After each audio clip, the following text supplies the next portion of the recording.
श्री देवी शारदा, श्री देव गणेश, प्रभु श्री रामचंद्र, भगवान श्री गोपाल कृष्ण, श्री महारुद्र हनुमान, महर्षि श्री वेदव्यास, श्रीमद आद्य शंकराचार्य, सद्गुरु श्री ब्रह्मचैतन्य महाराज या सर्वांच्या प्रेरणेनं आणि तुम्हा सर्व मंडळींच्या आशीर्वादानं आरंभी आपण ज्यांना नमस्कार करतो मनातल्या मनात, त्या सगळ्यांचा गीतेशी कसा संबंध आहे? पहिल्यांदा श्री देवी शारदा. आपण नेहमीच म्हणतो की नारायण नमस्कृत्य नरं चैव नरोत्तमं देवीं सरस्वतीं, त्याला नमस्कार करा. व्यासम आणि ततः त्याच्यानंतर जय नावाचा जो ग्रंथ, महाभारताचं पहिलं नाव, त्याला उदीर येत, तो स्पष्ट करून सांगायला, त्याच्यावर निरूपण करायला आरंभ करा. म्हणून शारदा आहे. गणेशाचा काय संबंध आहे? गणेशाने महाभारत लिहिलं, म्हणजे गणेशाचा लेखनिक आहे ना तो हू रोट महाभारत, गणपती हे उत्तर आहे. आणि हू कंपोज्ड महाभारत, तर व्यास हे उत्तर आहे. महाभारताची रचना कोणी केली? व्यासाने. महाभारताचं लेखन कोणी केलं? तर गणेशाने. अजूनही तो स्पॉट दाखवला जातो की इथे महाभारताचं लेखन गणेशजीनं केलं वगैरे, हिमालयात दाखवला जातो. हे असे अनेक ठिकाणी दाखवले जातात. श्रद्धा आहे शेवटी, हा महत्त्वाचा भाग आहे. त्याच्यानंतर आपण प्रभू श्री रामचंद्र, आता 10व्या अध्यायात शस्त्र धारण करणाऱ्यांच्यात मी राम आहे म्हणून सांगितलेलं आहे. त्याच्यानंतर भगवान श्री गोपाल कृष्ण आणि गीता यांच्यातला काही संबंध सांगायला पाहिजे का? महारुद्र हनुमान, अर्जुनाचा रथ स्थिर राहावा म्हणून त्याच्या रथावर हनुमान बसला होता. म्हणजे गीतेचा पहिला श्रोता कोण? तर जसा श्रीकृष्ण आणि अर्जुन तसा हनुमान, हे सगळे पहिले श्रोते आहेत. कारण कृष्ण ज्या वेळेला बोलत होता त्यावेळेला स्वतः ऐकत होता, स्वतः ऐकल्याशिवाय पुढे बोलता येत नाही. अर्जुनाला सांगत होता म्हणून अर्जुन ऐकत होता आणि हा ऐकत होता. पुढे असा एक प्रसंग आलेला आहे की हनुमान म्हणतो की मला क्षमा करा, कारण तुमच्या डोक्यावर बसलेलो होतो ज्यावेळेला तुम्ही गीतेचा उपदेश करत होतात, गुरुच्या पायाशी बसायचं असतं. तो गमतीदार असे प्रसंग, अशा लोककथा उपकथा खूप असतात, पण त्यामुळे मूळ ग्रंथाची शोभा वाढते. आपण काय करायचं, त्यातलं तत्त्व असतं ते लक्षात घ्यायचं. आपल्यासाठी काय बोध आहे हे लक्षात घ्यायचं. जाये जाये जायते, वादे वादे जायते तत्वबोधा, तत्व काय आहे आणि मला बोध काय आहे, याच्यातून अभ्यास केला तर हे सगळे ग्रंथ आपल्याशी अगदी हितगुज करायला लागतात, अवघड वाटत नाही. तर कृष्णाचा संबंध आला, हनुमंताचा, व्यासांचा संबंध, व्यासांचा उघड संबंध आहे. महाभारतात त्यांनी गीता शब्दांकित केलेले. शंकराचार्य आपण नाव घेतो, भाष्य ग्रंथ, भाष्य केलं गीतेवर वगैरे ते शंकराचार्यांनी केलं. आणि भाष्य म्हणजे काय? जो वर्स म्हणजे काव्यात नाही पद्यात ग्रंथ होता तो गद्यात आणला. आणि पद्य, काव्य, गीत समजायला जरा अवघड असतात, कारण शब्दांची रचना इकडे तिकडे झालेली असते. गद्य समजायला सोपं असतं, त्याला कॉमेंट्री, टीका किंवा भाष्य ग्रंथ म्हणतात. शंकराचार्य हे पहिले भाष्यकार आहेत म्हणून त्यांचं नाव घेतो. आणि सद्गुरू श्री ब्रह्मचैतन्य महाराज यांच्या जीवनात गीतेचा संबंधपेक्षाही यांनी गीता कशी जगली, संत गीता कशी जगत होते, संतांचं चरित्र हे एका अर्थाने जसं गुरुचरित्र आहे ना तसं गीता चरित्र आहे. जसं गीता ही भगवंताची वाङ्मयी मूर्ती आहे, तसे संत आपले सद्गुरू हे गीतेची चालती बोलती जिवंत मूर्ती असतात, हे लक्षात ठेवा. एक पुस्तक आपल्या याच्यात प्रकाशित केलेलं आहे आपल्या आश्रमातर्फे, प्रकाश वाटवे म्हणून जे पुण्याचे आहेत त्यांनी लिहिलेलं आहे की चैतन्य स्पर्श, म्हणजे गीतेतलं जे चैतन्य आहे त्याचा स्पर्श जीवनाला झाला. गीता महाराजांनी जीवनात कशी उतरवली, महाराजांच्या चरित्रातले महत्त्वाचे प्रसंग आणि त्याच्यात गीतेचे काही दाखले, अशी त्या पुस्तकाची रचना आहे. महाराज गीता जगत होते, त्यामुळे आपण आधी ज्यांना नमस्कार करतो त्यांचा सगळ्यांचा गीतेशी संबंध आहे. काल आपण बघत होतो की काही विभूतींना बघायला सुरुवात केली होती. अगदी पहिल्या दिवशी विभूती म्हणजे काय आणि त्या आपल्या आजूबाजूला कशा असतात आपण तिकडे बघत नाही, कारण आपल्याला ती दृष्टी नाही आहे, कारण शरण जाण्याची आपली वृत्ती नाही आहे, हे लक्षात ठेवा. वृत्ती शरण जाण्याची असेल तर सगळीकडे गुरु दिसतात, दत्तात्रेयांनी दिसले तसे, आणि सगळीकडे भगवंत दिसतो, संतांना दिसला तसा. सर्व भूतांच्यात मी आहे असं ज्यावेळेला भगवंत म्हणतात, सर्व भूताशय स्थितः, सुरुवातच केली या अध्यायाची. ज्या वेळेला तुकाराम म्हणतात, नम्र झाला भूता तेणे कोंडिले अनंता. अनंत म्हणजे एक प्रकारची इन्फिनिटी, आणि इन्फायनाईट असलेला देव, अनंत असलेला परमेश्वर, त्याला कोंडलं. त्याला कोंडलं म्हणजे काय, त्याच्यापेक्षा तो मोठा नाही का झाला. आपण तंबोऱ्याला गवसणी घालतो, आकाशाला गवसणी कोण घालणार आहे, सद्गुरू. सद्गुरूंना गवसणी कोणी घालणार नाही. नम्र झाला भूता तेणे कोंडिले अनंता. एरवी अनंत सगळीकडे कोंदाटून राहिलाय की नाही, त्याने आलिंगन दिलं अनंताला. सर्व भूता परस्परे पडो मैत्र जीवांचे भूता. हे केव्हा पडेल, तर प्रत्येक भूतातलं देवत्व आपल्याला जाणवलं तर. आणि ज्ञानेश्वरांनी आपल्या भक्तियोगाची व्याख्याच केलेली आहे की काय, जे जे भेटे भूत ते मानिजे भगवंत, हाच की विभूती योग.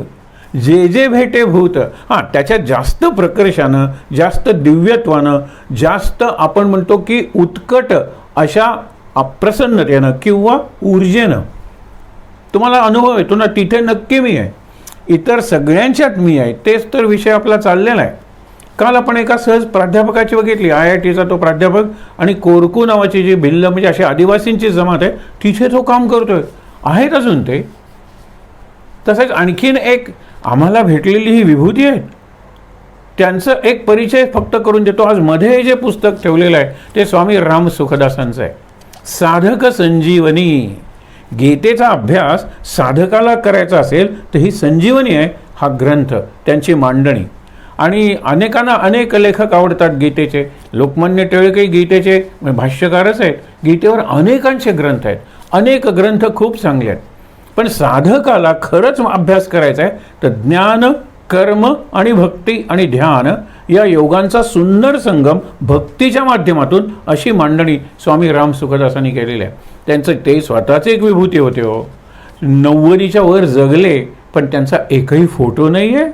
आणि त्यांच्या पायाशी ही बिर्ला वगैरे अशी मंडळी बसायची. विचार करा तुम्ही. आजही त्यांची 5:30ला वगैरे आस्था चॅनलवर जर लागली प्रवचनं तर ऑडिओ असतात. हा केवढा विजय आहे त्यांचा. आणि परवापर्यंत ते काही जुन्या काळात नव्हते काही. ज्या काळात मीडिया प्रबल व्हायला लागलेला होता त्याही काळात आपला एकही फोटो काढू न देणं, इतके ग्रंथ लिहिले गुरुवर्य बाबांनी. मागे फोटो नाही. हल्ली 16 पानांचं पुस्तक काढलं की मागे फोटो आणि पानभर परिचय असतो. हे बाबा दिसतात कसे, आम्हाला गोव्यात असताना बाबा दिसतात कसे असं वाटायचं. आणि मी खरंच सांगतो तुम्हाला की 75 साली 75 वर्ष झाली महाराजांना महासमाधीला 1988. त्याची बैठक झालेली होती. कसा करायचा हा उत्सव. 75 म्हणजे अमृत महोत्सव आहे. पुढे शताब्दीच्या वेळेला आपण असू नसू पण हे आपल्याला जमलं पाहिजे. आणि म्हणत काय केलं, ती जी बैठक होती त्याच्यात कोपऱ्यात बाबा बेलसरे असं खाली सगळे कोण कोण मध्ये कोण उभे वगैरे असं लिहिलेलं असतं ना, पूर्वीच्या फोटो खाली लिहिलेलं असायचं तसे. त्यावेळेला पहिलं दर्शन झालं अनेकांच्यात एक. हे अवघड आहे हो, खरंच तुम्हाला सांगतो. अलीकडच्या काळात तर हे खूपच अवघड आहे. फोटो काढला म्हणजे तो माणूस मोठा झाला किंवा छोटा झाला असा मुद्दाच नाही. ते प्रसिद्धीपासून किती परांगमुख राहता येतं अशा एका व्यक्तीचा आता एका मिनिटात फक्त परिचय करून देणार, कारण हा माझा स्वानुभव आहे. ज्या वेळेला ही पुस्तकं होती स्वामी राम सुखदासांची, हिंदीत होती. आणि ते हिंदी संस्कृत प्रचूर असल्यामुळे कळत होतं आपल्याला. पण आपली बंबईया हिंदी, ही चित्रपट पाहून तयार झालेली हिंदी, ही हिंदी जरा अवघड वाटते. कारण हे भारदस्त ज्याला डिग्निफाईड म्हणतात अशी होती. त्याचं मराठीत भाषांतर, कारण मराठीत अभ्यास करणारा खूप वर्ग आहे हो. मग ते काढायचं ठरल्यानंतर संपादक मंडळ करायला पाहिजे. त्या संपादक मंडळाचे एक प्रमुख संपादक म्हणायला हरकत नाही, V.G. देसाई हे आपल्या गोव्यातले फोंड्याचे ऋषितुल्य व्यक्तिमत्व होतं. त्यांनी काम अनेक ठिकाणी केलं, शिकवायचं काम केलं. शंकराचार्यांचा करवीर पीठ कोल्हापूर जो मठ आहे तिथे त्यांनी काम केलं. पण सगळ्यात महत्त्वाचं काम हे हो, मोठे मोठे ग्रंथ कमीत कमी किमतीला आणि जास्तीत जास्त शुद्ध रूपात आणण्याचं जे धर्मकार्य होतं ते मराठीत आणण्याचं काम आपल्यासाठी हे फार मोठी गोष्ट आहे. एक अनुभव फक्त त्यांचा सांगतो. त्यावेळेला त्यांचं वय 85कडे झुकलेलं असेल. देवी भागवत असा सप्ताह होता. त्यांच्यासारखी व्यक्ती समोर बसलेली आहे की आयुष्यभर संस्कृत शिकवलं आणि संस्कृतमधल्या ग्रंथांचं, हिंदीतल्या ग्रंथांचं अशी भाषांतराचा अभ्यास ज्यांनी केला आणि मराठी ते सगळे ग्रंथ आणले. संपादक मंडळ होतं, त्यांनी सुद्धा काही स्वतः अनुवाद केलेले आहेत. तर ते समोर बसलेले, कारण आयोजकांपैकी ते एक होते. ताठ म्हणजे किती ताठ बसावं माणसानी 85व्या वर्षी साधारणतः. काटकोन असतो ना आपला राईट अँगल ट्रायंगल, तसे ताठ. आणि 1-2 मिनिटाने जवळजवळ 1.5 तास. आणि लक्ष म्हणजे इतकं लक्ष असायचं की आपण सावध राहायचो, सतर्क राहायचो. वक्ता ज्या वेळेला सतर्क राहतो असा श्रोता त्याला मिळतो. त्या श्रोत्याला परीक्षित म्हणायचं. वक्ता शुकदेव असेल किंवा नसेल, पण श्रोत्यांच्यात परीक्षित असतात. काही त्यांच्याकडे नोट करायला कागद वगैरे नसायचा. नंतर ते आज काय सांगितलं गेलं ह्याचा सारांश सांगायचे. इतका सुंदर सारांश सांगायचे. म्हणजे काय स्मृती होती. स्मृती 2 गोष्टी आहेत. धारणा आहे, रिटेन्शन, अटेन्शन. त्याच्याशिवाय कसं येणार आहे. लक्ष दिल्याशिवाय लक्षात काय राहणार आहे. आणि नंतर ते सांगायचे. आणि तिथे असा एखादा जर विधान आलेलं असेल तर त्या विधानावर त्यांचा केवढा अभ्यास होता. हे विभूती होती ती. तुम्हाला परत सांगतो, विभूती म्हणजे फार दिव्य भव्य बघायला जाऊ नका. आपल्याकडे सुद्धा विभूती असतात. कोण स्वभावाने विभूती असतं, कोण कलेनं विभूती असतं, कोण वक्तृत्वानं विभूती असतं, कोण नेतृत्वानं विभूती असतं, कोण कर्तृत्वानं विभूती असतं, कोण संशोधक म्हणून विभूती असतं, कोण एखादा नट किंवा क्रीडापटू म्हणून विभूती असू शकतो. काळाप्रमाणे विभूतीची आपण मापं कमी केली पाहिजेत. पूर्वी व्यास ही विभूती होती. आत्ता हे तुम्हाला सांगतोय, व्यासांचा स्पर्श झालेली प्रतिभा होती यांची. आणि एखादा असा मुद्दा आला, एक सांगतो मुद्दा सांगण्यासारखा आहे, पुढे जातो की निरनिराळ्या ग्रंथात, म्हणजे पुराणच घ्या ना, हे पद्मपुराण, या कुठल्या पुराणात निरनिराळ्या कथा, रामाची कथा, अरे किती निरनिराळ्या प्रकाराने येते. त्याच्यातले काही प्रसंग निराळे असतात. प्रसंग सारखे असले तरी त्यातली नावं निराळी असतात. आता खुद्द वाल्मिकी रामायणात वाल्याची कथा नाही आहे. खुद्द वाल्मिकी रामायणात लक्ष्मण रेषा नाही आहे. आणि खुद्द वाल्मिकी रामायण ज्या वाल्मिकीने लिहिलेलं त्याच्यात शबरीची उष्टी बोरही नाही आहेत. आणि हे सगळं आलं ना अध्यात्म रामायण किंवा रामचरितमानस, कारण त्यांना भक्ती प्रतिपादित करायची होते. वाल्मिकींना रामाचं चरित्र सांगायचं होतं. हा आदर्श राजा आहे आणि त्याचं आदर्श राज्य आहे रामराज्य. म्हणून त्यांनी त्याच्यावर फोकस केला. तुलसीदासांना भक्तीसाठी ग्रंथ लिहायचा होता आणि लोकांनी डोक्यावर घेतला, कारण तो भक्तीचा ग्रंथ आहे. भक्ती ही हृदयाची भाषा आहे, डोक्याची भाषा ज्ञान आहे आणि कर्माची म्हणजे हाताची भाषा कर्म आहे. आणि माझं संपूर्ण जीवन ध्यानमग्न झालं ना तर मी खरा अशा एका पातळीवर जाऊन पोचतो की आनंद, सुख, दुःख स्पर्शच करू शकत नाही. वेदना स्पर्श करतील पण वेदनांवर मी विजय मिळवू शकतो. रमण महर्षींनी सांगितलं होतं ना, कॅन्सरचं ऑपरेशन माझ्या करा. त्यांच्या इथे ट्यूमर झाला होता, गाठ झाली होती काखेत. ॲनास्थेशिया द्यायचा नाही, ऑपरेशन संध्याकाळी करा. ते म्हणाले आम्ही सर्वसाधारणपणे ऑपरेशन सकाळी करतो, संध्याकाळी का. संध्याकाळी I am not in my body. त्यांनी उत्तर दिलं की संध्याकाळच्या प्रार्थनेच्या वेळेला मी why out of my body, I am out of this world. मग ह्या शरीराला कापलं काय किंवा काही केलं काय. त्यांनी सगळी ॲनास्थेशियाची तयारी ठेवली. फार जुनी नाही आहे ही गोष्ट, अगदी 1950 वगैरे पर्यंत रमण महर्षी होते. मुद्दा काय आहे, तयारी ठेवली, कारण केवढी वेदना, मोठं ऑपरेशन होतं. काही नाही, त्यांच्या चेहऱ्यावरचं जे हास्य होतं ना, लहान मुलाचं हास्य दडवावं आणि यांचं हास्य प्रकट करावं. इतके शेवटपर्यंत त्यांचं जे हास्य आहे ना, इतकं निरागस हास्य तुम्ही बघत नाही, बघणार नाही. त्यांचं ते हास्य तसंच राहिलं. आणि यांची सर्जरी झाली, ते ध्यानातच होते. हे out of the body, out of this world. हा अनुभव आपल्याला येणार नाही, पण देहभान विसरल्याशिवाय, बेभान झाल्याशिवाय लक्षात ठेवा ध्यान लागणार नाही आहे. ध्यान लागायला आणि मग ती समाधी लागते. आपण म्हणतो की मांडी घालून मी इतका वेळ बसलो होतो, कारण मी देहावर नव्हतोच. आणि देहभान हरवलं ना तर आपलं वजनही असून नसल्यासारखे होतं. आपलंच वजन पडतं म्हणून मांडीला मुंग्या येतात किंवा गुडघे दुखायला लागतात. तुम्ही जर हलके हलके झालात ना तर काही तुम्हाला जाणवणार नाही. म्हणून एक विचार करूया आपण. ज्या वेळेला हा मुद्दा आला त्यावेळेला त्यांनी सांगितलं पुराण ही निरनिराळ्या काळात लिहिली गेलेली आहे. निरनिराळ्या ऋषी तुल्य अशा व्यक्तींनी ती लिहिली गेलेली आहेत. निरनिराळ्या युगात सुद्धा पुराणं लिहिलेली आहेत. कारण त्रेतायुग अनेक झालेली आहेत आता 28 युग जर उभा आहे तर 7 चतुर्युगी झालेली आहे, म्हणजे विठोबा 7 त्रेतायुग उभा आहे. त्रेतायुगाचा नायक राम, द्वापार युगाचा नायक कृष्ण, म्हणजे द्वापार युगात महाभारत घडलंच पाहिजे, कृष्णाने गीता सांगितलीच पाहिजे. हे असा एवढा काळ जर तुम्ही डोळ्यासमोर आणलात, एवढा वर्णपट, ज्याला आपण म्हणतो ना की इतका स्पेक्ट्रम आहे आपल्या वाङ्मयाचा. अरे एका उद्गार चिन्हापासून ते 1,00,000 श्लोकांपर्यंत आपलं वाङ्मय आहे. उद्गार हे वाङ्मय आहे का? अरे का नाही, हे काव्य आहे. काल बघितलं होतं आपण, आज सुरुवातच करणार आहोत सगळ्या वेदांच्यात सामवेद मी आहे. पण त्याच्यापूर्वी हे बघा की हे सगळं त्यांनी हे सांगायचे, आणि दररोज त्यांचं एक हास्य हा आम्हाला आशीर्वाद होता, आणि त्यांचे शब्द ही आमच्यासाठी आज्ञा होती. ऋषितुल्य विभूती होती माझ्या दृष्टीने. गंमत बघा, मुद्दा काय आपला की आज आहे आषाढ कृष्ण म्हणजे वद्य दशमी, उद्या एकादशी. एकादशीचं व्रत आजपासून सुरू होतं. एकभुक्त राहायचं असतं. एकभुक्त म्हणजे एकदा जेवायचं, एकदा भुकेलेलं राहायचं. आता भुकेलेलं राहून भजन करता येणार नाही आहे, खा ना काहीतरी, फलाहार घ्या, दुग्धहार घ्या, पण रात्रभर आपल्याला जागायचं आहे, भजन करायचं आहे. आपण शब्द वापरतो ना, नाम गजर आणि नाम जागर. नाम जागर असा, जागर गोंधळ वगैरे आहेत ना प्रकार, की तुम्हाला जागवतात.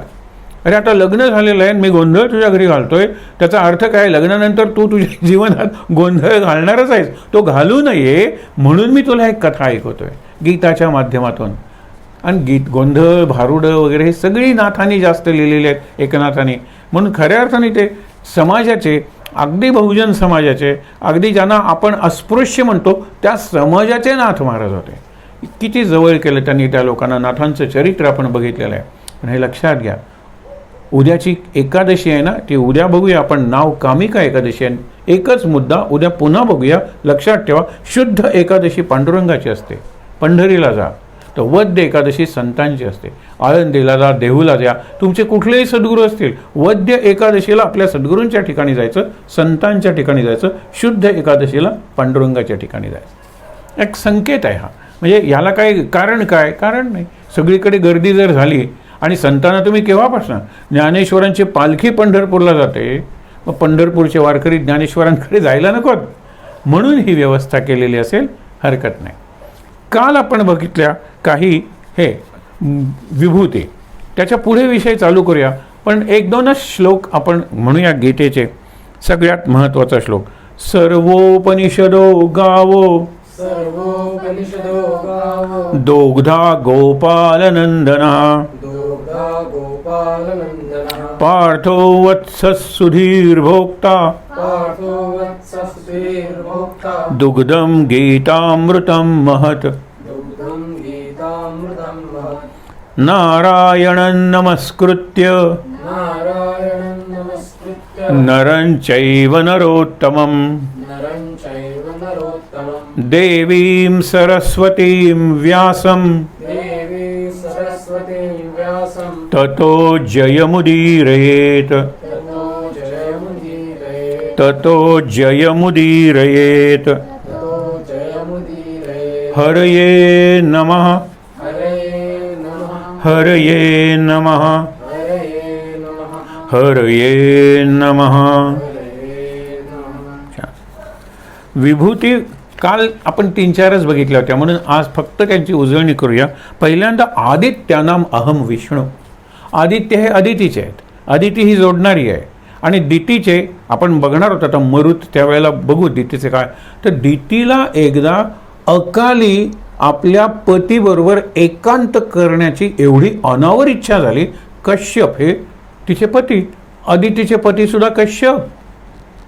तर ते म्हणाले, अरे हे राक्षस बेला आहे, आत्ता जर आपण एकांत केला तर जी संतती होईल ती राक्षसी वृत्तीची होईल.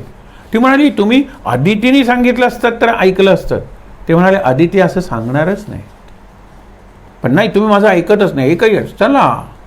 आणि त्यातून त्यांनी सांगितले की काय 2 पुत्र होतील, आणि 2 पुत्र राक्षसी वृत्तीचे महाराक्षस असतील. ते म्हणाले, पण मुलांनी, तिला आता आपली चूक कळली, मुलांनी काय अपराध केलाय, ते राक्षस म्हणून का जन्मणार किंवा वाढणार. तर ते म्हणाले, मी तुला एक सांगतो, त्यांच्यापैकी एकाचा पुत्र असेल ना, त्याच्यासारखा भक्त होणार नाही. आदर्श भक्त असेल, पूर्ण परिपूर्ण संपूर्ण भक्त असेल तो प्रल्हाद. प्रल्हाद हा हिरण्यकशिपूचा मुलगा, पण हे राक्षसी वृत्तीचे होणारच आणि त्यांना मारण्यासाठी देवाला अवतार घ्यावा लागणारच. पण अदिती, तिचे आदित्य 12 आहेत, त्यांची नावं आहेत. त्याच्यातला एक विष्णू. आता हा ब्रह्मा विष्णू महेश मधला समजू नका. नावं हल्लीसुद्धा विष्णू म्हणून नाव देतात की. डेथ ऑफ विष्णू नावाची एक मोठी कादंबरी आहे इंग्लिशमध्ये, ती खूप गाजली. मागे एकदा मी सहज त्याच्या रूपरेषा सांगितली होती. एका गणिती माणसाने, जो भारतीय वंशातला आहे, अमेरिकेत स्थिर झाला आहे, कॉलेजमध्ये गणित शिकवतो. डेथ ऑफ विष्णू, हे लक्षात ठेवा. हा विष्णू साधा गडी आहे, तो कामगार आहे एका अर्थाने, किंवा निराधार आहे विष्णू. ते आदित्यचा जो विष्णू आहे ती माझी विभूती आहे. निरनिळ्या 12 आदित्य आहेत, 12 आदित्य, प्रत्येक महिन्याचा एक आदित्य आहे. कार्तिक महिन्याचा आदित्य हा विष्णू आहे, हेही लक्षात ठेवा. मग काम काय आहे या विष्णूचं? विष्णूचं काम आदित्य असल्यामुळे तो देव आहे, आणि देव असल्यामुळे विष्णू हा पालन करता आहे. हा ब्रह्मा विष्णू महेश मधला तर आहेच, पण आदित्यातला जो विष्णू आहे तो सुद्धा मी आहे. आणि मग काय, विष्णूचे अवतार जे आहेत त्या अवतारांनी राक्षसांचा संहार केलेला आहे. विष्णूचा पहिला आपण मुख्य अवतार मत्स्य अवतार आहे, कूर्मा अवतार आहे, पण त्याच्यानंतर वराह अवतार आहे, हिरण्यक्षाला मारलं. त्याच्यानंतर नृसिंह अवतार आहे, हिरण्यकशिपूला मारलं. आणि ही 2 कुणाची मुलं? दितीची. कश्यप दिती, आत्ता जो प्रसंग सांगितला तसे अवतार घ्यावा लागला आणि त्यांनी त्या राक्षसांचा केला. 3 आम्ही जन्म माणसाचे घेऊ, कारण तुमचंच काम करत असताना आम्हाला शाप दिलेला आहे त्या ब्रह्मकुमाराने. मग काही हरकत नाही, तुमची काय मागणी आहे? कारण शाप तुमचा मी घेऊ शकत नाही आहे. शाप आम्हाला मारण्यासाठी तुम्ही जन्म घ्या, मानवी देहात तुम्ही जन्म घ्या. म्हणून आत्ता सांगितलेले पहिले वराह अवतार आहेत आणि दुसरा हिरण्यकशिप आहे, अर्धा माणूस आणि अर्धा पशु. पण नंतर रावण आणि कुंभकर्णाला मारायला राम, आणि शिशुपाल, लक्षात ठेवा, आणि दंतवक्त्र ह्यांना मारायला कृष्ण. हे अवतार घ्यावे लागले. ह्या सगळ्या कथा एकमेकात गुंफलेल्या असतात. परंतु हा विष्णू कोण? आदित्य म्हणजे अदितीचा, कश्यपांपासून झालेला तो वामन. कश्यपांपासून झालेला हा वामन अवतार जो आहे तो विष्णू मी आहे. कारण वामन अवतारात काल आपण बघितलं तर कुणालाही मारलेलं नाही आहे, बळीराजाचा सुद्धा उद्धार केलेला आहे, त्याला चिरंजीवित्व दिलेलं आहे, राज्य दिलेलं आहे पाताळाचं, आणि संरक्षणाची हमी किंवा जबाबदारी त्यांनी स्वतःवर घेतलेली आहे. एवढं त्यांनी भक्तांचा उद्धार किंवा भक्तांवर कल्पवृक्षासारखा तो वर्षाव करतो. अरे तुमच्या सगळ्या इच्छा मी पुऱ्या करेन. पुढे ज्योतिषाम, ज्योती म्हणजे आकाशातले हे जे निरनिराळे तारे ग्रह आहेत, त्या ताऱ्या ग्रहात मी कोण आहे? तर रवी अंशुमान. काल आपण बघितलंय सूर्य, आणि सूर्याचं नवल उदेला चंडांशू, हा दिसणारा सूर्य आहे ना, ती देवाची विभूती असेल किंवा नसेल, असणारा जो सूर्य आहे, आणि असणारा सूर्य तो या सूर्याला ऊर्जा देतो, हे लक्षात घ्या. आणि असणारा आहे ना तोच विभूती आहे देवाची. प्रत्येक ह्याच्यात देवाची विभूती हे असणारा देव आहे, बीइंग. आणि विभूती आहेत ना त्या बिकमिंग, त्या होत जातात. आता किती विभूतींची नावं आपण बघतोय, त्या असतील नसतील, नष्ट होतात. हा दिसणारा सूर्य नष्ट होतोय, पण हा जो नवल उदयला चंडांशू हा खरा मी आहे. आत्मसूर्य, चित सूर्य किंवा चैतन्याचा सूर्य हा मरणार नाही आहे. अरे ह्याच्यामुळे चंद्र, तारे, सूर्य आणि असंख्य या आपण म्हणतो ना मालिका आहेत, नक्षत्र मालिका आहेत, आपण ज्याला म्हणतो गॅलेक्सीज, म्हणजे सगळ्या प्रकारचे ग्रह असलेले अनंत कोटी ब्रह्मांड, त्यांना प्रकाशित करणारा, त्यांना धरून ठेवणारा, त्यांना विवक्षित अशात फिरवणारा. अरे आकाशगंगा किती आहेत, आणि आकाशगंगेत असंख्य तारे आहेत. आपला सूर्य काहीच नाही असे सूर्य आहेत. त्यांना कोण शक्ती देतो? मी देतो. माझा चैतन्य सूर्य आहे. आणि हा कसा सूर्य आहे की तो उगवला ना की जग मावळतं, तो उगवला ना की संसार मावळतो. एक उदाहरण सांगतो आणि पुढे जातो, कारण हे महत्त्वाचं आहे की मी उठतो आणि सूर्य, अरे सूर्य उगवला नाही का? काय माझी पत्नी झालेली आहे, अगदी हाडांचा पिंजरा झाला आहे, जेवायला सुद्धा तिला नीट मला देता येत नाही. काय देवा माझी अवस्था. मुलांचे कपडे वगैरे फाटलेले आहेत, अशी झोपलेली आहेत, कारण थंडीसाठी त्यांना पांघरूणही नाही आहे, हे मला दिसलं. चिंतेत पडलो, दुःख झालं, हा तो सूर्य आकाशातला. पण जर तो ज्ञानसूर्य जर झाला, ठीक आहे ना, त्यांचंही प्रारब्ध आहे, माझी जबाबदारी आहे, मी प्रयत्न करेन त्यांची ही परिस्थिती बदलण्याचा. त्याच्यासाठी देवा मला तू शक्ती दे, ही माझी प्रार्थना असेल. पण प्रारब्ध आहे, प्रार्थना आहे, प्रयत्न आहे, प्रेरणा आहे, तू दिलेली आहेस मला. तो सूर्य की हे सगळं जे आहे ना ते सगळं झाकून टाकतो. मावळवीत विश्वाभासू, विश्वाचा जो आभास आहे, हे व्हर्च्युअल वर्ल्ड आहे, हे माया मिथ्या असलेलं जग आहे, मावळून टाकतो. त्याचा अर्थ मला कळतो. अरे किती प्रेम करणार आहे मी याच्यावर. ती रत्नावली सांगते ना तुलसीदासांना, हाडामांसाच्या सौंदर्यावर तुम्ही प्रेम करता, अजून 20 वर्षांनी 40 वर्षांनी हे सौंदर्य राहणार आहे. त्यापेक्षा ज्याचं सौंदर्य कधीही कमी होत नाही, जो चिरतरुण आहे, अशा तुम्ही देवाला शरण जा. आणि मग तिथून तिला नमस्कार केला की तू माझी गुरु भेटलीत आणि तुलसीदास परत आलेले आहेत. आणि मग रामाची भक्ती, हनुमंताचा साक्षात अवतार आणि रामचरित्र हे काय सांगायला पाहिजे. पण तो होता ना त्यांच्या जीवनात प्रसंग, असं असतं ते. त्याच्यानंतर म्हणून हा सूर्य आहे, विश्वाभास, हे वरून दिसणारं सौंदर्य, वरून दिसणारी भव्यता, वरून दिसणारी माधुरी. काय अत्यंत मधुर असा हा आंबा आहे. अरे 10 दिवस ठेवला तर ते माधुर्य टिकणार आहे, तो नासून जाणार आहे. ती तात्कालिक असते. आपली प्रत्येक गोष्ट तात्कालिक आहे, अनित्य आहे, क्षण भंगूर.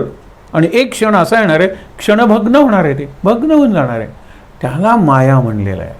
त्याच्या मुळाशी असलेला जो परमेश्वर आहे त्याचं दर्शन घ्या. ह्याला विभूती दर्शन म्हणतो आपण. आणि योग म्हणजे या दर्शनातून, या चिंतनातून परमेश्वराला जोडलेलं जायचं. अरे प्रत्येक ठिकाणी आहे. आता हे मोराचं पीस हलतंय, त्याला जो वारा आहे, तो वारा निर्माण करणारा पंखा, तो पंखा चालवणारी वीज जिथून येते ते पॉवर हाऊसमध्ये वीज जिथून निर्माण होते, हायड्रो इलेक्ट्रिक पाण्यापासून झाली असेल, निरनिराळ्या अगदी अणुशक्तीची सुद्धा असेल. कुठे थांबणार आहात तुम्ही सांगा बरं. जिथे तुमचा अंत बिंदू आहे तोच आरंभ बिंदू आहे. आणि त्यालाच आपण म्हणतो supreme reality, ultimate truth. Ultimate आहे ते, आणि अल्टिमेट एकच असतं, दुसरं नसतं. म्हणून हे लक्षात ठेवा. त्याच्यानंतर मरुथा मरीची, हे मगाशी तुम्हाला सांगितलं, हे राक्षसी वृत्तीचे आहेत. म्हणून इंद्रानं त्याचे दितीला जो झाला 7 तुकडे केले, ते 7ही तुकडे जिवंत राहिले. म्हणून प्रत्येकाचे आणखीन 7 तुकडे केले, तरीही एकूण 50 झाले, जिवंत राहिले. इंद्राने नाद सोडला. हे एकूण 50 मरुत आहेत. आणि या मरुतातला मी विभूती कोणाची आहे? मरीची. मरीचे हे सप्तर्षीतले ऋषी आहेत. त्यांच्या तेजाचं वर्णन कसं केलंय? चंद्र सूर्यासारखं. म्हणजे भक्तांना ते चंद्रासारखं होतं, शीतल, शांत, सुखवणारं. तसे ह्याच्या क्रोध निर्माण करणारे अशा वृत्तीचे असतात, त्यांच्यासाठी ते सूर्याच होतं. सूर्य आणि चंद्र यांचं संयुक्त तेज मरीचीला होतं. आणि मरीची हा मरुतातली माझी विभूती आहे. पुढे काय सांगितलेलं आहे? नक्षत्राणाम शशी, ही जी निरनिराळी नक्षत्र आहेत, तारकापुंज आहेत, त्याचा अधिपती कोण आहे, स्वामी कोण आहे? तर तो चंद्र. पण चंद्र स्वतः परप्रकाशित आहे. चंद्राचं हे कार्य की जो चंद्र आपण म्हणतो ना की वाढतो आणि क्षयग्रस्त होतो. आपण वॅक्सिंग म्हणजे वाढत जातो, आणि वेनिंग म्हणजे तो ग्रस्त होत जातो, पूर्ण शून्य. हा चंद्र कशी विभूती असेल त्याची? अनेक आहे. चंद्र हा भावांचा, भावनांचा आणि रसांचा अधिपती आहे, स्वामी आहे. सोमो भूत्वा रसात्मका, सोम सौम्य आहे. जरी मी चंद्रापासून प्रकाश, सूर्यापासून प्रकाश घेत असलो तरी सुद्धा तो प्रकाश मी सौम्य करून तुम्हाला देतो. आईचं दूध आटलं आणि मुलाला आता दुधाची गरजच आहे, तर गाईचं दूध दिलं जातं. आणि गाईचं दूध मिळालं नाही तर त्याला म्हशीचं दूध तापवून आणि त्याच्यात थोडं पाणी घालून हलकं करून सौम्य करून पचायला ते दिलं जातं. सोम. आणि सगळ्या वनस्पतीतला रस, आपल्या शरीरात असलेले निरनिराळे रस, वाङ्मयातले निरनिराळे रस, नाट्य, चित्र, कला ह्यांच्यातले निरनिराळे रस, त्यांचा स्वामी चंद्र आहे, ती विभूती आहे. तो आहेच आहे ना. रामायण झालं, अरे चंद्र आहे तो सरस्वती, आणि ते मला निरनिराळे आविष्कार, कल्पना करायला, कल्पनांचं वर्णन करायला सरस्वती. चंद्र आहे तो, रस आहे, सरस्वती, रस म्हणजे चंद्र. पण नंतर महाभारत नाही का, तो चंद्र आहेच आहे. तो चंद्र असा उगवत नाही, मावळत नाही, आणि तो मोठा मोठा होत पूर्ण होत नाही, छोटा छोटा होत शून्य होत नाही. तो चंद्र नाही आहे. हा चंद्र रसांचा अधिपती आहे. हे झाल्यानंतर पुढचं बघा, वेद. वेद 4 मानलेले आहेत, पण गीतेच्या काळात वगैरे 3च होते वेद. ऋग्वेद, यजुर्वेद, सामवेद. आता उरलेलं जे होतं परिशिष्ट, ज्याला अपेंडिक्स म्हणतो, पुरवणी म्हणतो आपण, आणि काही नवीन विषय घेऊन अथर्ववेद हा 4था वेद तयार झाला. चतुर्वेद आपण म्हणतो, पण ह्या वेदात मी सामवेद आहे.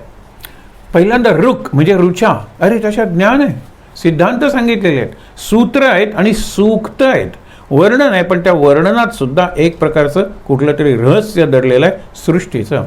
पर्जन्य सूक्त असेल, उषा सूक्त असेल, सूर्याच्या आधी जो रंग दिसतात आकाशात त्याचं सूक्त. स्तोत्र म्हणजे उघड स्तुती आहे, सूक्त म्हणजे ती शक्तीची स्तुती आहे, हे लक्षात ठेवा. स्तोत्र म्हणजे हे गणेशा तू लंबोदर आहेस, तू गजकर्ण म्हणजे हत्तीचे कान असलेला सोंड आहे तुला, हे स्तोत्र झालं.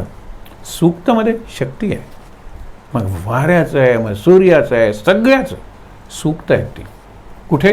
ऋग्वेदात. नंतर त्याच्यावर आधारित उपयोजन नको का करायला, तुम्ही सिद्धांत सांगितलेत, ॲप्लिकेशन नको का करायला, सायन्स पाहिजे आणि टेक्नॉलॉजी पाहिजे. म्हणून आपण म्हणतो ना की थिअरी पाहिजे आणि प्रॅक्टिकल पाहिजे. ते यज्ञाच्या माध्यमातून ऋषींनी सुरू केलं. फार मोठा विचार आहे हो. अलीकडच्या काळात सेल्फ हेल्प बुक्स म्हणतात की तुम्ही तुम्हाला उद्धार करा, तुम्ही तुमचा एका अर्थाने विकास करा, आणि त्याच्यासाठी लिहिलेली पुस्तकं आहेत. किती पुस्तकं आहेत भाऊ. मराठीत तुम्ही जर कुठल्या प्रदर्शनात गेलात किंवा लायब्ररीत तर तुम्हाला शेल्फ अँड शेल्फ भरलेली दिसतील. स्वतःचा विकास करा. तुम्हाला वक्ता म्हणून करायचं आहे, तुम्हाला नेता म्हणून करायचं आहे, लीडरशिप, किंवा तुम्हाला कशाचाही विकास करायचा आहे, आणि स्वतः भाषा शिका. प्रत्येक जर्मन सेल्फ टॉट, रशियन सेल्फ टॉट, कन्नड सेल्फ टॉट, गुजराती सेल्फ टॉट म्हणजे तूच तुला शिकव, हा भाग आहे ना. तर तसा इथे जो भाग आहे सामवेद गायन आहे.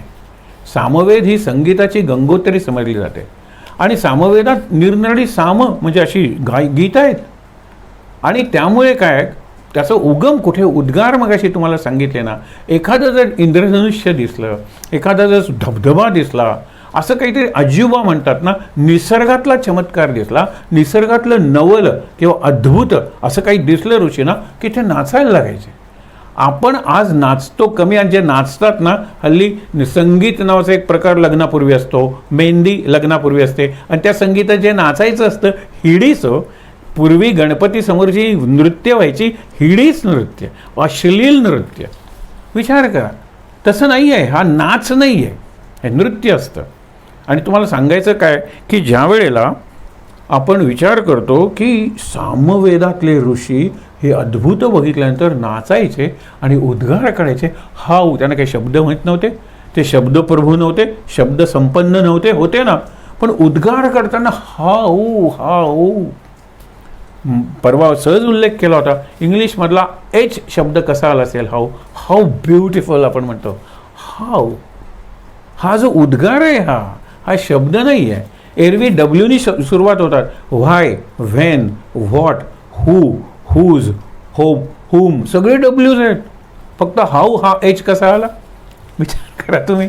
छोटी छोटी गोष्टी असतात. मी माझा विचार करतो, मी माझं चिंतन करतो, तुम्ही तुमचं करा, पण चिंतन असं की जे चिंता हटवेल, चिंतन असं की जे मला संपन्न करेल, श्रीमंत करेल. आणि श्रीमंत कुठल्या पातळीवर? आनंदाच्या पातळीवर. आनंदाची श्रीमंती पाहिजे. पुढे बघा, तर वेदानाम सामवेदोस्मी, कारण संगीत आहे त्याच्यात, आणि संगीत हे देवाला जास्तीत जास्त जवळ आहे. पुढे देवांच्यात वासव सांगितलंय. सगळ्या देवांच्यात मी आहे उघड, पण हे सांगतोय कोण? हा भगवान सांगतोय. म्हणजे देवांच्या गमतीनं म्हणायचं, देवांचा पितामह आहे तो, त्याच्यापासून ते ब्रह्मा विष्णू महेश झाले, आणि त्यांच्यापासून इतर देव निर्माण झाले, आपण म्हणूया ना. म्हणजे सगळ्या देवांच्यात मी आहे, पण वासव म्हणजे इंद्राच्यात मी आहे. इंद्राच्या 2 प्रतिमा आहेत, एक वैदिक आणि एक पौराणिक. पौराणिक प्रतिमा म्हणजे हा सतत इकडून तिकडे धावतोय, कारण त्याचं राज्य धोक्यात झालेलं आहे. कुठला तरी असुर आलेला आहे, त्याला त्या असुराकडे उत्तर नाही आहे. देवा तू पाव, देवा तू पाव. आणि मग विष्णूने अवतार घ्यायचे, शंकराने नाश करायचा त्या राक्षसाचा. तर तारकासूर शंकराचा मुलगा पुढे येणार आहे, स्कंद, त्यावेळेला बघूया. पण लक्षात ठेवा, वासव इंद्र. पण कसा इंद्र आहे तो वेदातला? अरे शतक्रतू, क्रतू म्हणजे यज्ञ. 100 यज्ञ झाल्याशिवाय तुम्हाला इंद्र बनता येत नाही. आणि यज्ञ हा विचार आहे हो. यज्ञ ही जीवनशैली आहे. यज्ञ म्हणजे काय, तो परफॉर्मन्स आहे. सॅक्रिफाईस इंग्लिशमध्ये म्हणतात. किती घाणेरडं भाषांतर आहे. यज्ञ म्हणजे सॅक्रिफाईस. सॅक्रिफाईस आहे तो स्पिरिट ऑफ यज्ञ आहे, पण यज्ञ म्हणजे यज्ञच, दुसरं काही नाही. गंमत बघा, यसाठी आपल्याला चित्रमाला असते ना आपली, अंकलिपी पूर्वी असायची ती, त्याच्यात यसाठी यज्ञ आणि ज्ञसाठी यज्ञ. आता यला तुम्हाला निराळे शब्द मिळेल. ज्ञपासून ज्ञान. काय चित्र काढणार आहात तुम्ही? नुसता ज्ञ म्हणजे ज्ञानी माणूस. चित्र काढल्यानंतर काय ज्ञानी माणूस होईल का? कसा दाखवणार आहात ज्ञानी माणूस? त्याच्यातलं ज्ञान हे विचार करा. आणि म्हणून काय, यज्ञ ही जीवनशैली आहे. यज्ञ हा विचार आहे. असे 100 यज्ञ त्यावेळेला त्यांनी यज्ञ केलेही असतील, पण यज्ञात बळी काय द्यायचं? गीतेने आता यज्ञानंतर येणारे विचार त्यावेळेला जास्त पाहू. आज जर वेळ मिळाला तर आपण तिथे थांबणार आहोत. यज्ञात मी कोण यज्ञ आहे, कुठला यज्ञ आहे, इथे लक्षात घ्या. तर हा जो वासव आहे म्हणजे इंद्र, त्याचा अर्जुन हा मुलगा आहे. आणि त्याला माहिती आहे की कर्णाची कवच कुंडल जी सूर्याने दिलेली आहेत, सूर्यपुत्र कर्ण आणि वासव किंवा इंद्रपुत्र अर्जुन, दोन्ही पिता आपल्या मुलाने जिंकावं, मरू नये म्हणून प्रयत्न करत आहेत. आदले रात्री स्वप्नात येऊन सूर्याने सांगितलेलं आहे की पुत्रा, तुझा एक नियम आहे की जो पहिला याचक येईल तो मागेल ते त्याचं. उद्या पहिला याचक इंद्र येणार आहे तुझ्याकडे आणि तो तुझी कवच कुंडलं मागणार आहे. आणि कवच कुंडलं म्हणजे तुझा जीव मागणार आहे. एका अर्थी तुला वध्य बनवणार आहे. आता तू अवध्य आहेस, अजिंक्य आहेस. ती काढून घेतली की तुला कोणी अर्जुन मारू शकणार आहे, देऊ नकोस. त्यावेळेला हा म्हणाला की इंद्र जर येणार असेल याचक म्हणून तर इतिहासात नोंद होईल ना की इंद्र माझा याचक झाला होता, मी देणार. माझं व्रत आहे, त्या व्रताचा मी भंग करणार आहे. तिने सावध करूनही लक्षात ठेवा, नाही, इंद्र आला, अर्जुनाला वाचवायचं आहे, त्याला कवच कुंडलं मागितली. कवच कुंडलं देणं म्हणजे कर्णाच्या जीवनातला, मला विचाराल तर वन ऑफ द क्लायमॅक्सेस. कारण ते जीवनच असं आहे, किती उत्तुंग असे बिंदू आहेत त्या जीवनाला.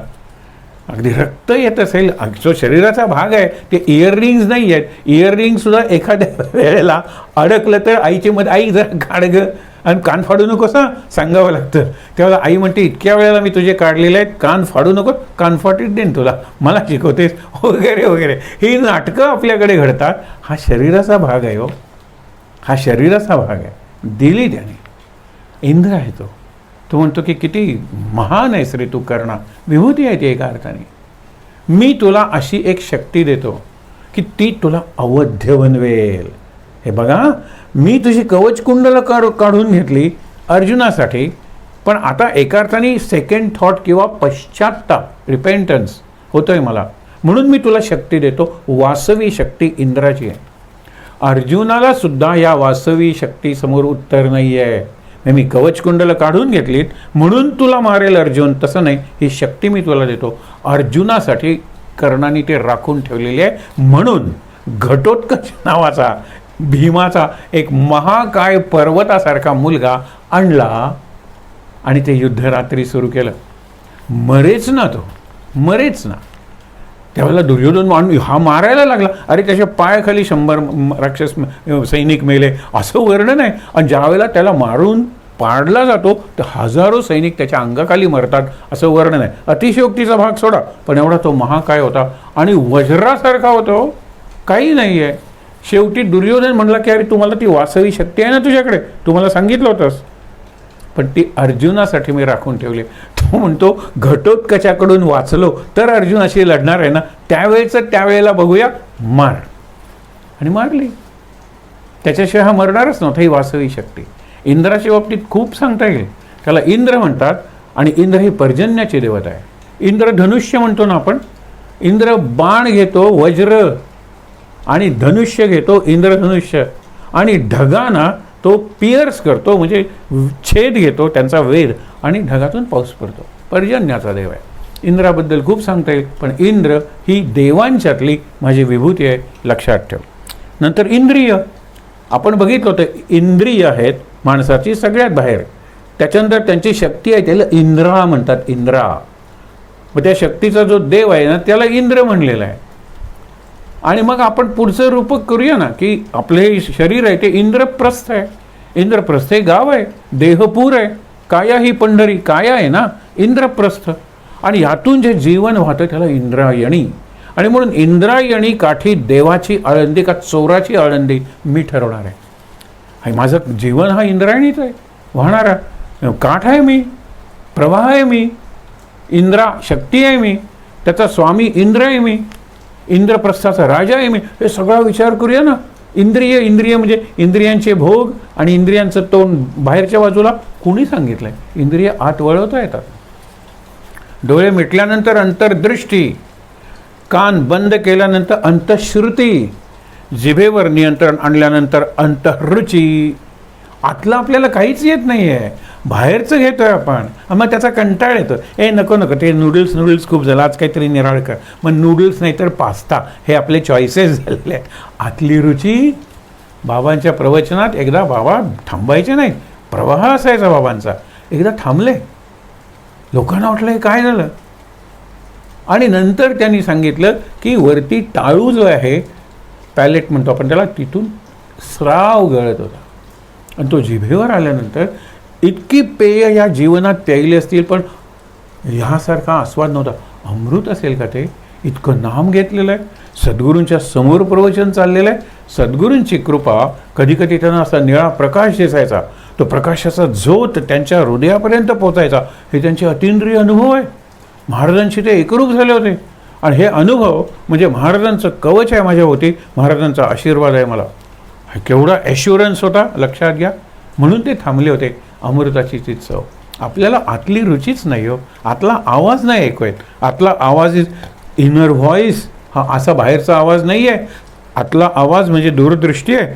मला पुढे काय निर्णय घ्यायचे, पुढचा काळ कसा आहे, तो म्हणतो सिक्स्थ इन्स्टिंक्ट, सिक्स्थ सेन्स, की मला एकदम वाटलं मी ते केलं. हा आतला आवाज होता. आतला आवाज फार महत्त्वाचा आहे. बाहेरचे आवाज बंद झाले पाहिजेत त्यासाठी. आणि बाहेरचे आवाज बंद होण्यासाठी कान बंद करा, बोळे घाला कानात. आता प्लग्स मिळतात आणि शांतपणे आत उतरा. हे सगळीकडे आपण बघितलेलं आहे, प्रत्येक विषयाच्या वेळेला बघितलेलं आहे. कारण हेच तर खरं अध्यात्म आहे किंवा आध्यात्मिक उपासना आहे. म्हणून सांगितलं तर इंद्रियांच्यात मन सांगितलेलं आहे. 5 इंद्रिय मानली ना तुम्ही, डोळे, कान, नाक, जीभ, त्वचा, तर 6वं मन. 10 इंद्रिय मानलीत, हे 5 ज्ञानेंद्रिय आणि 5 कर्मेंद्रिय. हात आणि पाय, मलमूत्र विसर्जन, वाणी, हे दोन्ही आहे, जीभ वगैरे. आणि आत्ता सांगा पुनरुत्पादन, हे 5 कर्मेंद्रिय आहेत, ऑर्गन्स ऑफ ॲक्शन. 5 आणि 5 10, याला दशेंद्रिय म्हणतात. आज दशेंद्रियावर विजय मिळवण्याचा दिवस आहे, दशमी.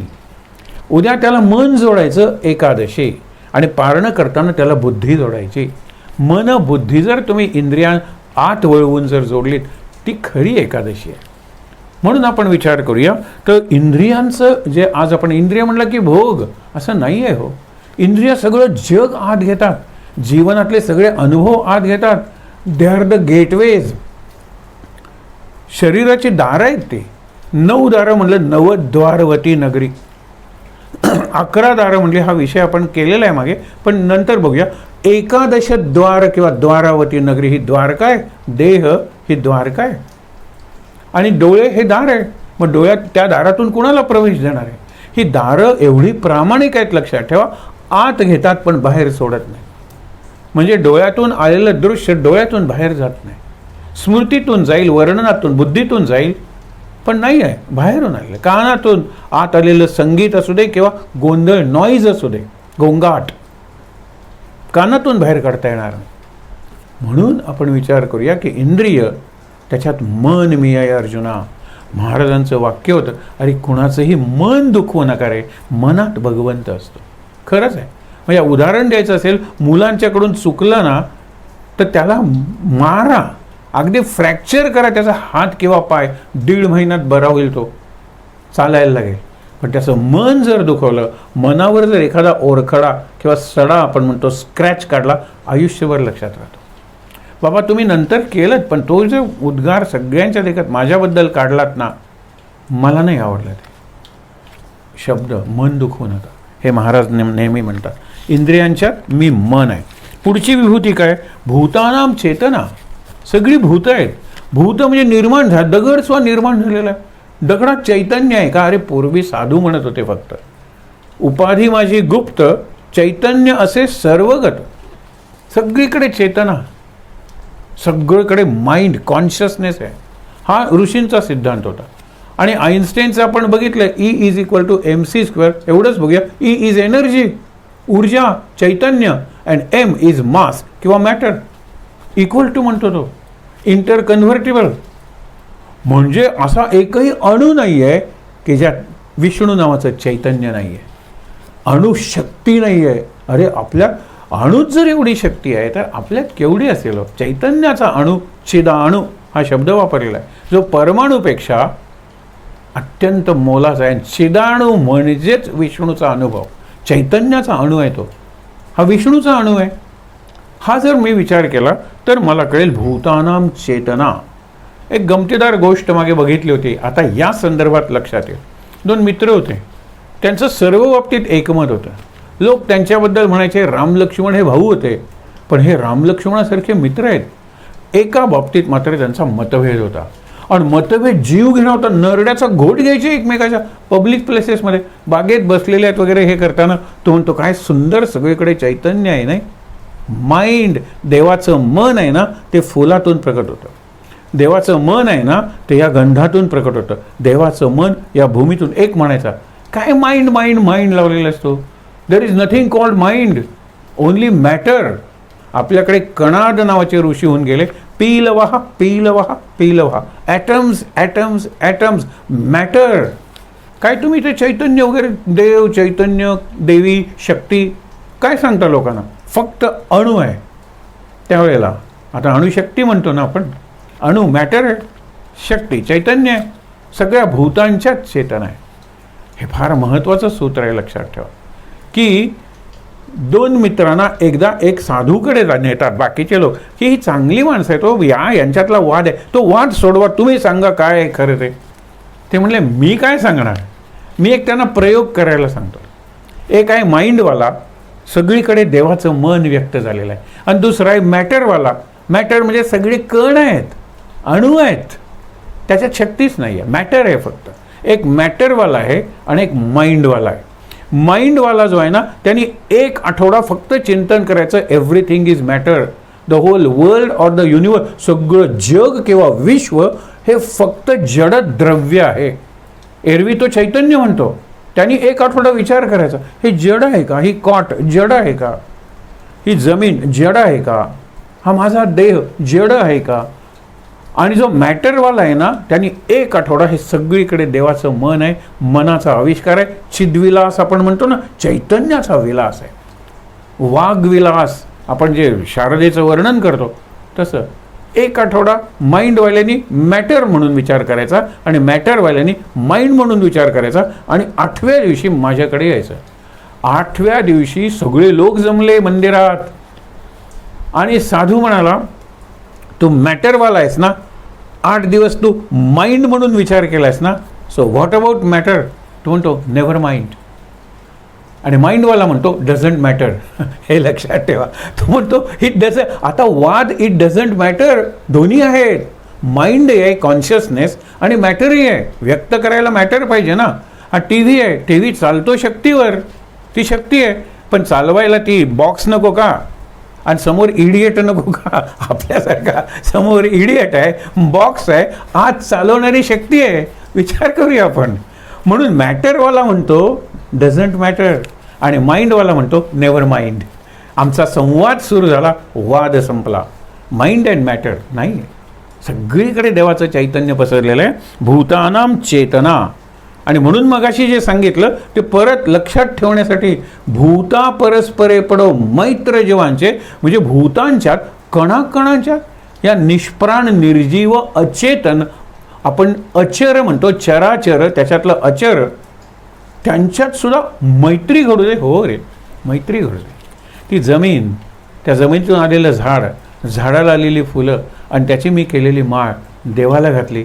आणखी मोगरा फुलला फुले वेचिता भरू, कळी असी आला, मग मी माझ्या केसात माळली. आणि नंतर ओंजळ भरून फुलं. ध्यान करताना त्या परमेश्वराचा, ध्यानातला परमेश्वर हा कोण आहे? विश्वेश्वर आहे. तो आता विश्वात्मके देवे तो आहे. त्याला वाहिली. बाबा तुम्ही फुलं कुणाला वाहिलीत? तुला कळणार नाही. ते सगळीकडे पसरून असलेला देव आहे, वसून असलेला जो देव आहे त्याला मी वाहिली. पण तुम्ही टेबलावर वाहिली, कुठेही वाहिली तरी चालतात. ज्ञानेश्वरांची अडचण आहे. इतका फुलणारा अगदी गगनावेरी गेलेला जरी वेल असला तरी तुला जर मला माळ करून घालायची आहे, तो तू अनंत आहेस रे आणि मी शांत आहे. मी कसा घालू तुला माळ? म्हणून मिया ओविया फुले मोकळी. एरवी ओव्या म्हणजे ओवलेली ना. काय गंमत आहे लक्षात ठेवा. ओव्या ही मोकळी फुलं, अर्पिली अंघ्री उगली विश्वरूपाच्या. तो पुढचा अध्याय आहे बघा. त्याच्यानंतर सांगितलेलं आहे, खूप सांगता येईल आपल्याला. रुद्राणाम शंकर, 11 रुद्र आहेत. त्यांची नावं वगैरे सुद्धा सांगितलेली आहेत. गुगलवर तुम्ही बघा. Google uncle is the best reference. अनेक आम्हाला कल्पना नसेल ती माहिती तिथे असते हो. कारण आपल्यासारख्याच लोकांनी विचारलेली असते ना माहिती. आणि ती माहिती दुसऱ्या कोणीतरी उत्तर, गुगल नावाची व्यक्ती नाही आहे, जशी ओला नावाची व्यक्ती नाही आहे. ही संस्था आहे ती. प्रत्येकाला विचारा ओला ड्रायव्हरला, कधी मालकाला बघितलं? हा मालक कुठला म्हटलं. हे सगळं असं चालतं. हा दृश्य नाही का? हा देव नाही का? बघत नाही तुम्ही. ही टेक्नॉलॉजीची कमाल आहे. पण टेक्नॉलॉजी आणण्यासाठी जी बुद्धी वापरली ते चैतन्य आहे की नाही, हे महत्त्वाचं आहे, फार महत्त्वाचं आहे. म्हणून रुद्रांच्यातला मी शंकर आहे. शंकराबद्दल काय सांगावं, आपण किती ऐकलेलं आहे शंकरांच्याबद्दल. पण तरी लक्षात ठेवा की हा रुद्र आहे, रडवणारा. शंकराचे अनेक आस्पेक्ट आहेत. शंकर म्हणजे शांत, शमन करणारा. शम म्हणजे कल्याण, कल्याण करणारा असा शंकर आहे. पण रडवणारा सुद्धा रुद्र आहे. आणि रुद्रांच्यातला मी शंकर आहे. तो रडवतो म्हणजे काय? 11 रुद्र का सांगितलेलं आहे? 11 इंद्रियानं ते रडवतात. बघा मी तुम्हाला फक्त उदाहरणं सांगतो. ऐश्वर्याचे डोळे सुंदर, आणि ज्यावेळेला ती विश्वसुंदरी झाली, हे उदाहरण तुम्हाला सांगितले, त्यावेळेला तिचे फक्त ते निळे सुंदर डोळे दाखवून अपील केलेलं होतं, नेत्रदान करा. वर्षभर तिचा मुकुट होता. दुसऱ्या वर्षी तोच मुकुट नवीन सुंदरीच्या डोक्यावर तिनेच घालायचा असतो. तिला माहीत आहे 1 वर्ष आपली सत्ता आहे. सुंदर उपयोग होता हा. नेत्रदान करा. वर्षानंतर एका अर्थाने मुलाखतीत मला लाखो पत्र आली या वर्षात, पण माझ्या डोळ्यांच्या सौंदर्याचं वर्णन करणारी, नेत्रदान करणारी एक्सेप्शनल काही असतील तेवढी. म्हणजे मेसेज काय होता? सुंदर डोळे दाखवून नेत्रदान करा. पण लोकांना कळलंच नाही. तिला कळलं की नाही मला माहीत नाही, की हे सौंदर्य परमेश्वरामुळे आहे. आईमुळे मला डोळे मिळाले, वडिलांमुळे मला डोळे मिळाले, पण आजी आजोबांमुळे मला मिळाले. हे कुठेतरी ज्ञान असलं पाहिजे, याची जाणीव असली पाहिजे. आणि जाणीव असली ना, भान असलं ना, तर मी देवासारखंच वागायला लागतो, देव माणूस बनतो. हे लक्षात ठेवा. म्हणून ऐश्वर्याचे डोळे, रडवलं तिला. एवढं सगळं केलं, तुझे डोळे सरोवरासारखे, तुझे डोळे आकाशासारखे, तुझे डोळे फुला. वर्णन, शायरी, कविता. अरे पण मेसेज काय मी देते? नेत्रदान करा. तिथे नाही, पराभव आहे. त्याच्यानंतर हात, कॅशियस क्ले, एक ठोसा दिनं तुला खाली पाडेल. जगातला चॅम्पियन होता ना बॉक्सिंग. परवाच्या 2 ऑलिम्पिक्स पूर्वी त्याला ऑलिम्पिकची फ्लेम लावायची होती हो. एवढी मोठी फ्लेम असते ती, आणि तिथे फक्त धरलं की ती फ्लेम पेटते. पण ह्याला पार्किन्सन झालेला. हात असा हलतोय, हात धरावा लागला आणि करावा लागला. जो एका बॉक्समध्ये पंचमध्ये पाडत होता लोकांना, त्याच्या हाताला काय झालं? रडवणारा आहे तो. गर्व झाला की तो तुम्हाला रडवतोच. त्याच्यानंतर पाय. अरे मॅरेथॉन एकापेक्षा जास्त वेळा जिंकलेला ॲबीबी बिकेला एथिओपियाचा, आणि आपल्या देशाला गोल्ड मेडल्स मिळवून दिली, म्हणून त्यांचा तो राजाच होता एका अर्थाने. त्यांनी आपला बॉडीगार्ड नेमला त्या देशाच्या प्रमुखांनी. आणि आता अजूनही जिवंत असेल तो, माहीत नाही. मुलाखत झाली त्याची व्हीलचेअरवरून. असा काहीतरी रोग झाला, पायातली शक्तीच गेली. अरे मॅरेथॉनसारखं जवळजवळ 30-40 किलोमीटरचं अंतर पळतो. त्याला कळलं पाहिजे शक्ती ईश्वर आहे, त्या ईश्वरामुळे पळतो, ही विभूती आहे. प्राध्यापक आहे, सुंदर ओघवती रसवंती वाणी. जीभ कोरडी पडली हो, बोलतोय. मुखे जगभर व्याख्यानं करणारे. काय झालं असेल? मूकं करोति वाचालम, पण वाचालम करोति मूकम. हे वाचाळ म्हणजे सुंदर वाणी होती. जीभ कोरडी पडली. आपण म्हणतो ना जिभेला कोरड पडली, बोलता येत नाही. शेजारचा माणूस म्हणतो पाणी प्या जरा. तुमची जीभ कोरडी पडलेली आहे, नाही बोलताय. किती प्रत्येकाचं उदाहरण मी तुम्हाला सांगू शकेन. क्लिओपात्राचं नाक, तिला खूप अभिमान होता, पण क्लिओपात्राच्या नाकामुळे इतिहास बदलला असता. तिचं नाक सुंदर होतं, अभिमान होता तिला. सौंदर्याच्या बळावर तिने जुलियस सीझर तर त्याच्यावर हे केला, प्रभाव पाडला वगैरे, पण शेवटी नाशाकडेच तो इतिहास गेला. प्रत्येक इंद्रियाचं सांगता येईल. नाकाचं, हा आमचा मायकेल जॅक्सन, त्याचं नाक बद्दड होतं म्हणून वडील भिंतीवर आपटायचे, आणखीन सपटं करायचे. काय कुरूप तो.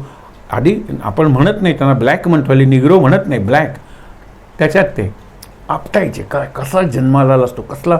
म्हणून त्यांनी इतकी ऑपरेशन्स पुढे केली, गोरा झाला. त्याचे केसाची बट अशी असायची, तुम्हाला माहिती आहे ना, ती हॅट घालायचा, आणि नाक चाफेकळीसारखं. कृत्रिम होतं नाक तो बसवायचा, जशी दाताची कवळी बसवतात ना. आणि असा रिपोर्ट होता त्यावेळेला, ज्यावेळेला त्याची प्रेतयात्रा करायचा प्रसंग आला, त्याचं नाक सापडे ना लोकांना. कारण त्यांनी कुठेही ठेवलं असेल ना ते ना. गंमत बघा. म्हणजे तुम्ही कुठलंही इंद्रिय बघा, त्याला कटिंग टू साईज, म्हणजे तुमच्या मर्यादांची जाणीव करून जाणारी जी देवता आहे ना, ती रुद्र देवता आहे. त्याच्यातला 11वा मी रुद्र शंकर आहे प्रमुख, आणि महारुद्र आपला हनुमान आहे. त्याच्याबद्दल किती सांगावं आणि काय सांगावं. आता शेवटचं आपण पाहूया आणि थांबूया. वसू नाम पावकहा. वसू आहेत 8 वसू, आणि त्या वसूंनी आपली सगळी 8 दिशांना वसून असलेलं ईशत्व म्हणजे स्वामित्व, त्याला वसू म्हणलेलं आहे. आणि म्हणून 3 नावं तरी आपण ऐकलेत पूर्वी, वसुधा, वसुंधरा आणि वसुमती. पूर्वी पुस्तकात अजिंक्य वसुमती नावाचा देश होता, आणि तो आबाद होता, अशी कथा असायच्या. वसुमती म्हणजे पृथ्वी. वसुंधरा वसूना धारण केलेली किंवा वसूनी धारण केलेली वसुंधरा. वसुधा. बघा, हे 8 वसू 8ही दिशांना असलेले. त्याच्यातला पावक म्हणजे अग्नी, हा मी वसू आहे. तो पावन करतो सगळ्यांना. काही टाका अग्नीत, सोनं वगैरे त्याच्यावर हीण साठलेली आहे, धूळ वगैरे टाका. आपण म्हणतो तावून सुलाखून निघाला, शुद्ध झाला. अग्निदिव्य आपण म्हणतो, सीतेने केलं. पावकम पावनका, सगळ्या पावक करणाऱ्या गोष्टी आहेत, पावन करणाऱ्या, त्याच्यात अग्नी हा सर्वश्रेष्ठ आहे. इकडे त्यांनी त्याला वसू सांगितलेला आहे. वसूबद्दल आपण 1-2 हे कथा ऐकत थांबणार आहोत. भीष्मांची कथा आपल्याला माहीत आहे. वसिष्ठ त्यांच्या याच्यात हे वसू जातात निरनिराळे, म्हणजे ते 8 वसू आहेत. त्याच्यातला 8वा वसू हा द्यू, तो शरण गेला नाही. कारण तिथे ती वसिष्ठांच्याकडे नंदिनी आहे ना, गाय. तो म्हणाले चला आम्ही आलेलो आहोत वगैरे, काही हरकत नाही, देहरूपात आलेले आहे ते, जेवा तुम्ही. नंतर म्हणाले तुम्हाला गाय कशाला पाहिजे, आम्ही नंदिनी घेऊन जातो. ते म्हणाले नंदिनीची इच्छा असेल तर ते येईल, आम्ही आणलेली नाही आहे. नंदिनी काय, तिचा विचार असतो की त्यांच्या कामना पूर्ण झालेल्या आहेत अशा ऋषींकडे, आप्तकाम, पूर्णकाम, तृप्तकाम, अशा ऋषींच्याकडे मी कामधेनू येणार आहे. नाहीतर तुम्ही मला पिळून ठार माराल. इतकी कामना तुमच्या आहेत असंख्य, आणि कामनांची पिल्लं होतात. ही पिलावळ किंवा भूतावळ कधी संपत नाही. मग अशा वेळेला तिची इच्छा असेल तर ती येईल. ओढायला लागले तर ते म्हणाले अरे ओढताय काय, ती गाय आहे, गो माता आहे, विश्वमाता आहे ती. मग काय, शाप दिला. 7 शरण आले. शाप म्हणजे मनुष्य जन्म घ्यावा लागेल. आज तुमची देवांच्या सारखी योनी आहे ना, मानुज, सगळेजण शरण आले. म्हणले शाप मी परत घेऊ शकत नाही, पण तुम्ही मला शरण आलेला आहात म्हणून जन्मतः तुमची आईच तुम्हाला मारेल. हे जे शंतनू आणि गंगा, हिला 7 पुत्र जन्मल्या ती गंगेत टाकते. गंगेत म्हणजे आपल्या कुशीतच घेते. हे या शंतनूला कळलं नाही. तो आई आहेस का काय, एकही मुलगा वाढत नाही आहे, जन्माला तू गंगेत नेऊन टाकलास. ती म्हणाली तुम्हाला प्रश्न विचारला असेल, कुठल्या अटीवर मी तुझ्याशी लग्न केलं होतं. गंगा सांगते शंतनूला की मी काही कृती करेन, मला प्रश्न विचारू नकोस मी ते का करते, तोपर्यंत मी तुझी पत्नी राहीन. आता तू प्रश्न विचारलेला आहेस, हा जो मुलगा आहे त्याला मी घेऊन जाते आणि काही वेळाने तुला तो आपोआप मिळेल. मग ती त्याला शिक्षण वगैरे देते सगळ्या देवांच्याकडून, ऋषींच्याकडून. आणि एक दिवस एक गंगेचा प्रवाह वळवलेला आहे. तो खेळ आहे त्याचा मातेशी केलेला. शंतनू रोज आज भेटेल मुलगा, उद्या भेटेल मुलगा म्हणून येतो. आणि त्यावेळेला प्रवाह वळवलेला कोणी, तर तो म्हणतो की भीष्माचा शाप काय, की दीर्घ आयुष्य. या 7 जण शरण आले आणि त्या आईनेच त्यांना मारलं. हाही गंगापुत्र आहे, गांगेय. जास्त खूप वेळ जगावं लागेल, नको ते करावं लागेल, नको ते पाहावं लागेल, नको ते बोलावं लागेल, नको तितकं जगावं लागेल. आणि वडिलांनी त्याला इच्छा मरणाचा वर आहे आणि दीर्घ जीवनाचं आत्ता सांगितलं सगळ्याचा शाप आहे. याच्या कात्रीत हा पितामह भीष्म हे फार मोठं कॅरेक्टर आहे महाभारतातलं. बघा, कधीतरी महाभारतातली पात्र हा जर विषय घेतला तर भीष्म खऱ्या अर्थाने पितामह आहे, आधार वड आहेत. पण एक शेवटचं वाक्य ऐकूया की भीष्म हे रिजिड आहेत. तू प्रतिज्ञा मोड, असं ज्याच्यासाठी प्रतिज्ञा घेतली, जिच्यासाठी म्हणूया, ती सत्यवती माता सांगते त्यांना, नाही मोडणार नाही. प्रतिज्ञा काही खेळणं आहे का मोडायला? बाकी काहीतरी सांग. मग त्यातून पुढे महाभारत घडत जातं. अनेक वेळेला प्रसंग आलेला आहे, भीष्म ताठ राहिलेले आहेत, ज्याला आपण मास्ट ऑफ द फ्लॅग म्हणतो, ध्वजदंड. आणि कृष्ण हा ध्वज आहे. महाभारताचा ध्वज कोण आहे? कृष्ण. आणि महाभारताचा ध्वजदंड कोण आहे? तर भीष्म. वाकले नाही. आणि दंड वाकायचाच नसतो ना, झेंडा फडफडायचा असतो. आपण झेंड्यासारखे होऊया, पण लक्षात ठेवा असं काहीतरी आपलं तत्व किंवा मूल्य असलं पाहिजे जीवनाला, सूत्र की जिथे मी ताठ आहे, गर्वानं नाही, वृत्तीनं किंवा चारित्र्यानं किंवा स्वभावानं, दोन्ही माझ्यात आहे. एक ताठपण आहे, अभिमान, अहंकार नाही, आणि लवचिकता आहे. लवचिकता जास्त असली पाहिजे, त्याच्यासाठी कृष्ण आहे. त्या ठिकाणी ताठ बसूया. कृष्णाचं मूर्तिमंत चित्र, चरित्र म्हणजेच गीता, गीतेचं पुस्तक, ग्रंथ, तो आपल्या समोर आहे. माझ्यानंतर म्हणा, वसूंचा देव तो वासुदेव. लक्षात ठेवा, वसुदेवाचा पुत्र तो वासुदेव नव्हे, कारण मग बलराम सुद्धा वासुदेवच होईल. पण वसूंना जिंकणारा, वसूंच्यावर सत्ता असलेला वसूंचा देव वासुदेव, सगळीकडे वसून असलेला देव वासुदेव. ओम नमो भगवते वासुदेवाय.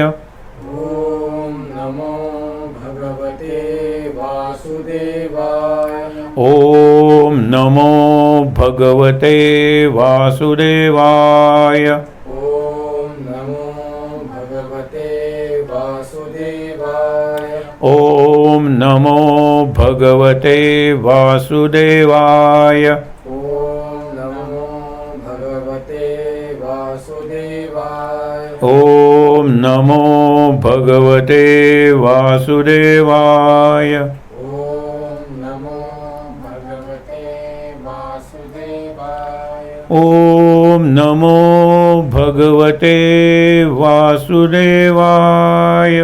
ओम नमो भगवते वासुदेवाय. शांत. शक्तिमंत्र.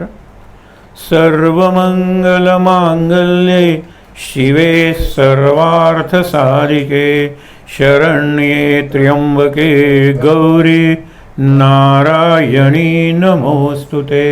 जय नारायणी नमोस्तुते. शांतिपाठ.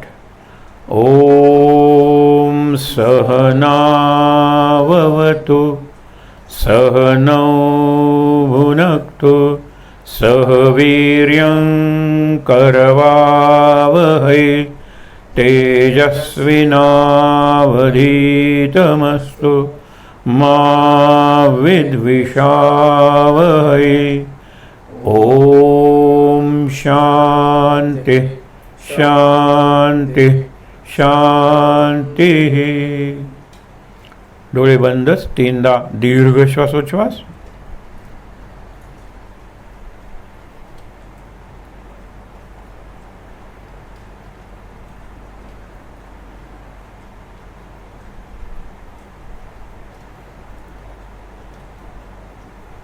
हातावर हात सोडून ते चेहऱ्यावर, डोळ्यांवर.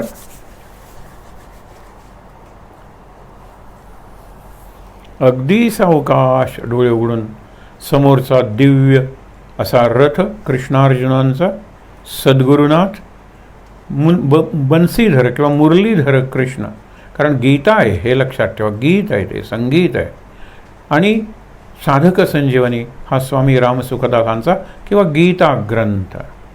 आणि गीतेचे रचनाकार, महाभारतकार व्यास या सगळ्यांचं दर्शन घेऊया. शांत आनंद. महाराज महाराज महाराज.